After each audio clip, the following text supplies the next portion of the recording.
And that's gone away into the fence for India.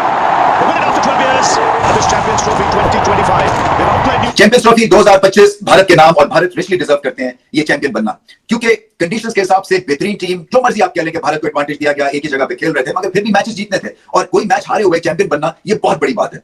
Bharat बाकी मुल्कों से बहुत आगे निकल गए हैं टैलेंट के हिसाब से। हाँ, 100% का 1000% उनको एडवांटेज था जिसकी वजह से जीते। ऐसी जीत को मेरी तरफ से, ऐसी जीत को कचरे के डब्बे में फेंकना चाहिए, ऐसी जीत को बिन में फेंकना चाहिए। ये कोई जीत नहीं है भाई, ये कोई जीत नहीं है। बाहर निकलते तो पता चलता। आते, मैंने जितना पहले बोला था, आते पाकिस्तान मारते आए, पाकिस्तान आके मारो। पाकिस्तान तो खेलते नहीं आके, चमचे बने हुए, सबके हीरो बने हुए, वो जी बाहर रह के बस जीत रहे हो। गंभीर, गौतम गंभीर प्रेस कॉन्फ्रेंस वगैरह, हमें कौन सी वो एडवांटेज मिला? ओ भाई मेरी बात सुन, बस कर दे यार। And once again, it's an ICC tournament where they win it unbeaten. पे व्हाइट बॉल क्रिकेट में क्योंकि ऑलराउंड स्ट्रेंथ है, ऑलराउंडर्स पाए के हैं, स्पिनर्स पाए के हैं, आपका टॉप ऑर्डर बल्लेबाज जो हैं वो आइकॉनिक बल्लेबाज हैं और उनका रिकॉर्ड आउटस्टैंडिंग है। क्रंच मोमेंट्स पे क्लैरिटी है, गेम को अच्छा रीड करते हैं, जिसकी वजह से जो है वो हर कोई जो है वो एक अपना किरदार निभाता है। भाई खुश है इंडिया, यही चीज तो चाह रहा था जेशा, उसको यही चाहिए था कि बस हम लोग किसी तरीके से चैंपियन ट्रॉफी का फाइनल जीत जाए और वो जीत गए। पूरी दुनिया शोर मचा रही थी, हम भी मचा रहे थे, एक ही जगह पे खेल रहे हैं, एक ही जगह पे फायदा हो रहा है। आज पिच भी देख लो, और चिट्टा पिच कर लेते और फ्लैट कर देते और ड्राई कर देते, जितना कर सकते थे कर देते और स्लो कर देते। यार जाहिर सी बात है, ये बीसीसीआई वैसी ड्रामेबाज क्रिकेट बोर्ड है, उसके बाद उनका जो बंदा है जेशा, वो आईसीसी का चेयरमैन बन गया है, वो हर टाइम वहां बैठा रहता है। ठीक है, तो जाहिर सी बात है उसकी टीम ने जीतना ही है ना फाइनल। ये अभी की बात तो नहीं है ना, जिस दिन से ये हाइब्रिड की बात हो रही थी उसी दिन से सब कह रहे थे कि ये जीतेगा जीतेगा जीतेगा। गलती तो क्रिकेट बोर्ड की है। दो स्ट्राइक्स जो थे वो न्यूजीलैंड को ले बैठे क्योंकि रचिन बहुत आला बैटिंग कर रहे थे और ऐसा लग रहा था कि कहीं न्यूजीलैंड 300 स्कोर कर जाएगा। उनको आउट किया पहले बॉल पे आके, उसके बाद फिर विलियमसन की विकेट जो ली कॉटन बोल्ड किया उन्होंने। ये दो जो ब्लोज थी ना, ये मैसिव ब्लोज थी। देखिए कुलदीप यादव जो थे ना, वो बॉर्डर लाइन केस चल रहे थे क्योंकि बाकी स्पिनर्स की निस्बत इनकी परफॉर्मेंस उतनी आउटस्टैंडिंग नहीं थी और शायद अगर आज भारत एक फास्ट बॉलर एक्स्ट्रा खिलाते तो ये शायद मैच भी ना खेलते। मगर क्या है कि आज उन्होंने बहुत ही जबरदस्त स्पेल अपने इस चैंपियनशिप की बेस्ट बॉलिंग कर दी। मुकाम बड़ा था और लेवल अपना उन्होंने रेज किया और ये जो दो ब्लोज थी ये एकदम से डेंट किया इतना मैसिवली न्यूजीलैंड को कि वो समझ ही नहीं सके। फिर एंड में जाके ब्रेसवेल ने कुछ गत्ता चलाया या ग्लेन फिलिप्स होके लाजवाब एक दफा फिर से हमने देखा क्या ग्रेट कैच किया उन्होंने। जिनके लोग और जो न्यूज़पेपर पे लिख लिख के अब कह रहे हैं कि जी इंडिया को फायदा होगा, इंडिया को तो फायदा हो रहा है, तो भाई उस टाइम की आंखें बंद थी, है मुंह पे जिप लगी हुई थी, बटन थे आंखों में, दिमाग काम नहीं कर रहा था जब बोली जा रहे थे कि नहीं जी इंडिया को बहुत ज्यादा फायदा होगा। अब इंडिया ये दुबई में जितने भी मैच खेले गए, कितने रन बने यहाँ पे? एक मैच मुझे बता दो किसी में 300 रन बनाओ, 280 बनाओ, 290 बनाओ, एक मैच मुझे बता दो। और पाकिस्तान में तो 350 रन बन रहे थे। क्यों? क्योंकि वहां पे पिच प्रॉपर बैटिंग पिच थी, बल्ले पे बॉल अच्छा आ रहा था, स्पिनर का बॉल भी फंस नहीं रहा था, ना इतना ज्यादा ब्रेक हो रहा था, वहां पे स्पिनर को ही मार लग रही थी। मैं बहुत लोगों को सुनता था, ओ जी पाकिस्तान में आएगी जो है वो क्या नाम है इसका, इंडिया की टीम पाकिस्तान आती है वो बहुत मारती। जी बिल्कुल बहुत मारती है, हमें ही पता है। उन्होंने आगे कुछ स्कोर किया तो स्कोर जो है वो 251 तक पहुंचा, नहीं तो ये लग रहा था शायद 200 भी नहीं करेंगे। सो रिस्ट स्पिनर हैं, लूज बॉल कम देते हैं, इनके पास गूगली बहुत अच्छी है और फिर जब ये गेंद लाइन पे करते हैं और लेंथ पकड़ लेते हैं तो फिर इनको हिट मारना बड़ा मुश्किल हो जाता है। सो टॉप ऑर्डर के लिए भी खतरा है और टेल एंडर्स के लिए भी खतरा है और रोहित शर्मा ने इनको बहुत अच्छा यूज किया, जिसकी वजह से इन्होंने जो एक कहते हैं ना कि क्रंच ब्लोज दी न्यूजीलैंड को और न्यूजीलैंड उसके बाद बल्ले के साथ संभल ही नहीं सकी। बॉल टू बॉल, बेशक बॉल टू बॉल उन्होंने चेस, उनकी बैटिंग लाइन बहुत बड़ी है। इंडिया की जो बैटिंग लाइन है उसमें 250 रन थोड़ी आप रोक सकते हैं। जिस रोहित शर्मा ने आज ऊपर से मारना शुरू किया है, ठीक है, 10 ओवर इतने अच्छे हो गए, तो वो कितना रोकोगे आप उनको, कितना रोकोगे? उसके बाद वो जब आपको बैटिंग करवाते हैं, उसकी चाहे बैटिंग पहले करें आप या बाद में करें, वो मुश्किल में डाल देते हैं। जाहिर सी बात है दुबई की जैसी पिचेस पे 4-4 स्पिनर जब खिलाएंगे, बेशक उनका बॉल बहुत ज्यादा ब्रेक ना हो, लेकिन उनकी विद इन स्टंप बॉलिंग उस ऐसी पिचेस से बॉल रुक के आता है, स्लो भी आता है, वो आसान नहीं होता है। ऐसा नहीं है कि बिल्कुल ही सीधा आ रहा था, ब्रेक हो रहा है कहीं ना कहीं, तो ये ईजी नहीं होता। उनको तो 100% 1000% उनको एडवांटेज था, जिसकी वजह से जीते। ऐसी जीत को मेरी तरफ से, ऐसी जीत को कचरे के डब्बे में फेंकना चाहिए, ऐसी जीत को बिन में फेंकना चाहिए। रोहित शर्मा क्रूज कंट्रोल पे उन्होंने पहाड़ी चढ़ी और क्या खूब बैटिंग की उन्होंने। जब ये खेलते हैं तो खूब खेलते हैं और फाइनल पे कप्तान से ऐसी परफॉर्मेंस, 100 रन की ओपनिंग पार्टनरशिप शुभमन गिल के साथ, उससे बहुत सारे मामले हल हो गए। उसके बाद स्ट्रगलिंग पीरियड भी जो मिडिल फेज में आया भारत के बल्लेबाजों के लिए, वो इतना ज्यादा आगे कर दिया था रोहित शर्मा की इस नॉक ने कि वो फिर आराम से भी खेले, विकेटें भी गिरी, मगर फिर भी उस तरह का थ्रेटनिंग प्रेशर जो है वो महसूस नहीं किया इस भारत की बैटिंग लाइनअप ने। खैर बैटिंग भी बहुत डीप है भारत की, बट इसका जो सेरा है इस रन चेज का और इस विक्ट्री का जो सेरा है वो रोहित शर्मा के सर सचता है। बैटिंग लाजवाब, भी निकल के भी खेले, उसके बाद एंगल्स बड़े अच्छे इस्तेमाल करते हैं, फील्ड को खेलते हैं और निकल के जो हिट मारते हैं, इससे एक तरह से ऑपोजिशन भी दहल जाती है। और एक टीम बनानी है ना जिसने बैन अवी सतह पर उसने आपके मुल्क की नुमाइंदगी करनी है, तो आपको बहुत सारी चीजें देखने की जरूरत है। अगर आपने 12 खिलाड़ी बिल्कुल बेहतरीन मुंतखब कर लिए हैं, जिनके बारे में कोई 14 भी कर लिए हैं, 15 में से 14 भी कर लिए हैं, और आपने एक खिलाड़ी वो मुंतखब कर लिया ना जो मेरिट पर नहीं आता, तो वो जो 14 है ना उन सबका दिमाग खराब रहेगा हर वक्त। जब भी उसको देखेंगे ना, ये कैसे आ गया। अब एक बंदा 1000 रन करके टीम में आए और एक फोन पे आ जाए या एक वैसे ही आ जाए, तो सारे के सारे ड्रेसिंग रूम का आपका माहौल खराब रहता है। ठीक है, और अगर वो प्लेइंग 11 में आ जाए तो जो परफॉर्म करके अहलियत की बिना पर, सलाहियत के ऊपर वहां पर मौजूद होंगे ना, उनका दिमाग खराब रहेगा हर वक्त, वो उनकी सोच मनफी हो जाएगी यार ठीक है।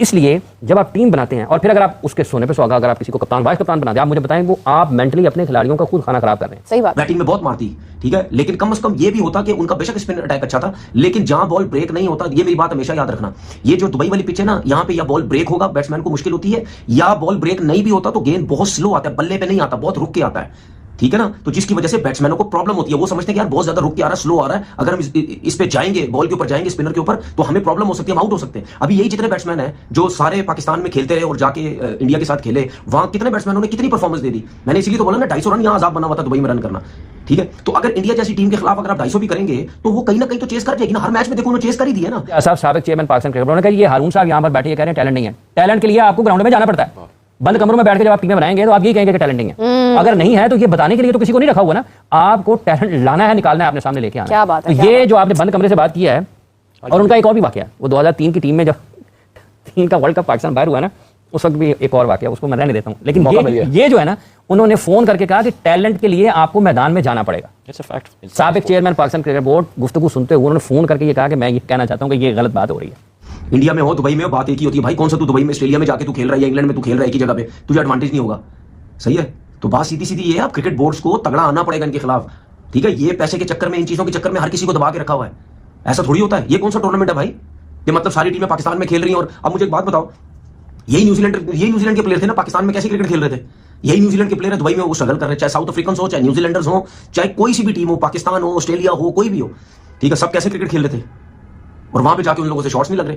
तो इनको तो एडवांटेज है ना, इसीलिए तो देखो पहले मैच से ये कितने रिलैक्स थे, आज भी देख लो मैच थोड़ा सा फंसा हुआ था लेकिन रिलैक्स थे, इनको पता था बना जाएंगे रन। क्यों? क्योंकि सारी सी पता है अब न्यूजीलैंड के स्पिनर्स उस लेवल के थोड़ी है जो इंडिया के हैं। एक आध सेंटनर है, ब्रेसवेल ने आज अच्छी बॉलिंग, उसके अलावा देख लो ना, रिचर्ड रविंद्रा हो गया या ग्लेन फिलिप्स हो गया, वो कोई जेन्युइन स्पिनर थोड़ी है। और अपने डगआउट को भी एक ग्रेट मैसेज मिलता है कि देखें कप्तान जो है वो इंप्रोवाइज भी कर रहा है, वो हमला भी कर रहा है ऑपोजिशन पे, सो हमें भी उसी जीदारी से खेलना है। सो बड़ा एक अच्छा सिग्नल बैक जाता है टू डगआउट। मगर इंपॉर्टेंटली कप्तानी भी बहुत ही अच्छी की उन्होंने, इसलिए कि अच्छी चेंजेस थी, फास्ट बॉलर्स का अच्छा इस्तेमाल था, और घबराते भी नहीं। इनको पता है कि कहीं ना कहीं भारत को ब्रेक थ्रूज मिलते रहेंगे, बैट के साथ भी और बॉल के साथ भी। बॉल के साथ ज्यादा मिलते हैं, ये जो चैंपियनशिप जीते हैं ये बॉलिंग ब्रेक थ्रू से जीते हैं, और इसका बहुत बड़ा सहरा जाता है रोहित शर्मा को, क्योंकि उन्होंने वरुण चक्रवर्ती को इस्तेमाल किया, वापस उनको टीम में लेके आए, क्योंकि यही वरुण है जिनका पाकिस्तान के खिलाफ जो 10 विकेटों से मैच भारत हारे थे, वो फिर 1-1.5 साल नजर ही नहीं आई है। तो नमस्कार दोस्तों, स्वागत है आपका हमारे यूट्यूब चैनल में। दोस्तों, भारतीय क्रिकेट ने चैंपियन ट्रॉफी 2025 के फाइनल में बेहतरीन प्रदर्शन करते हुए न्यूजीलैंड को 4 विकेट से हार थमा दी। दुबई के इंटरनेशनल क्रिकेट स्टेडियम में खेले गए खिताबी मुकाबले में भारत ने शीर्ष से जीत परचम लहराया। दोस्तों, भारत ने तीसरी बार चैंपियन ट्रॉफी के खिताब में अपने नाम कर लिया है। इसी के साथ वह 3 बार चैंपियन ट्रॉफी की जीतने वाली टीम बन गई है। भारत ने सबसे पहले 2002 में इस खिताब को हाथ जिताया था, फिर वहीं 2013 में इंग्लैंड को हराकर इस खिताब को जीता था। दोस्तों, इस मैच में न्यूजीलैंड ने टॉस जीतकर पहले बल्लेबाजी करने का फैसला लिया। डेरिल मिचेल और ब्रेसवेल की शानदार पारी के चलते 251 रन का शानदार आंकड़ा भारत को मिला, लेकिन इस चुनौती पर पूर्ण लक्ष्य का पीछा करने उतरी भारतीय टीम ने बहुत ही आसानी से चेस कर लिया, क्योंकि जो भारतीय कप्तान है रोहित शर्मा, उन्होंने शानदार प्रदर्शन करते हुए 76 रन की शानदार पारी खेली। लेकिन न्यूजीलैंड ने बाद में दमदार वापसी की, हालांकि वो लगातार विकेट पे विकेट लेते गए और उनकी टीम की जो छलांग लगा कर कैच करने की आदत है वो भारत को मुश्किल में डालने वाली थी, लेकिन भारतीय टीम ने आसानी से इस जीत को अपने सर पे लहरा लिया।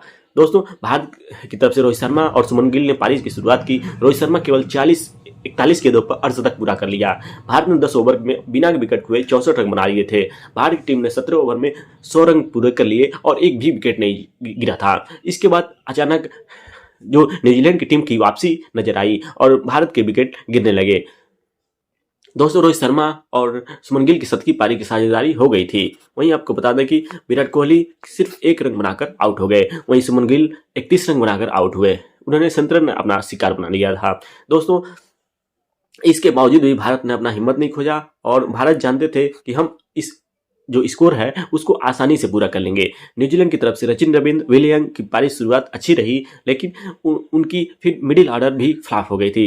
फिर लास्ट में जो कुछ प्लेयर्स रुके और उन्होंने अच्छा प्रदर्शन किया, लेकिन भारत को एक अच्छा आंकड़ा देने के लिए मजबूर हो गए। भारत की तरफ से मोहम्मद शमी ने गेंदबाज की शुरुआत की। न्यूजीलैंड की क्रिकेट टीम ने 5 ओवर में 45 रन बना लिए। श्रेयस अय्यर ने सचिन रविंद्र का 29 रनों पर कैच छोड़ दिया था, क्योंकि भारत की टीम ने बहुत सारा कैच छोड़ा, लेकिन उसके बावजूद भी टीम इंडिया जीत पर परचम लहरा दी और इस तरह न्यूजीलैंड को हराकर भारत ने 2025 चैंपियन ट्रॉफी में पाकिस्तान से जो चैंपियन ट्रॉफी हाइब्रिड मॉडल कराया था उसको अपने नाम कर लिया। दोस्तों आपको बता दें कि चैंपियन ट्रॉफी 2025 के खिताबी मुकाबले में भारत ने न्यूजीलैंड को 4 विकेट से मात दी। यह मुकाबला दुबई इंटरनेशनल क्रिकेट स्टेडियम में खेला जा रहा था। मुकाबले में न्यूजीलैंड टॉस जीतकर पहले बल्लेबाजी करते हुए भारत को 252 रन का टारगेट दिया था। वहीं भारतीय टीम ने इस लक्ष्य का पीछा करते हुए 4 विकेट रहते ही इस मुकाबले को जीत लिया। दोस्तों आपको बता दें कि चैंपियन ट्रॉफी 2025 जीतने के बाद कप्तान रोहित शर्मा को आईसीसी के प्रमुख जय शाह ने चैंपियन ट्रॉफी पकड़ाया और उन्हें सम्मानित किया। चैंपियन ट्रॉफी 2025 के खिताबी मुकाबले में भारत ने न्यूजीलैंड को 4 विकेट से हराया। भारत की यह तीसरी चैंपियन ट्रॉफी विजेता करने वाली टीम है। इसके पहले भारत ने 2002 में 2013 में चैंपियन ट्रॉफी का खिताब अपने नाम कर लिया था। दोस्तों ऐसी टीम जो 3 बार चैंपियन ट्रॉफी जीत चुकी, वो किस टीम से कैसे हारेगी। दोस्तों ऐसी इंटरेस्टिंग वीडियो पाने के लिए हमारे चैनल को सब्सक्राइब करें। मिलते हैं किसी अन्य वीडियो में, तब तक के लिए जय हिंद जय भारत।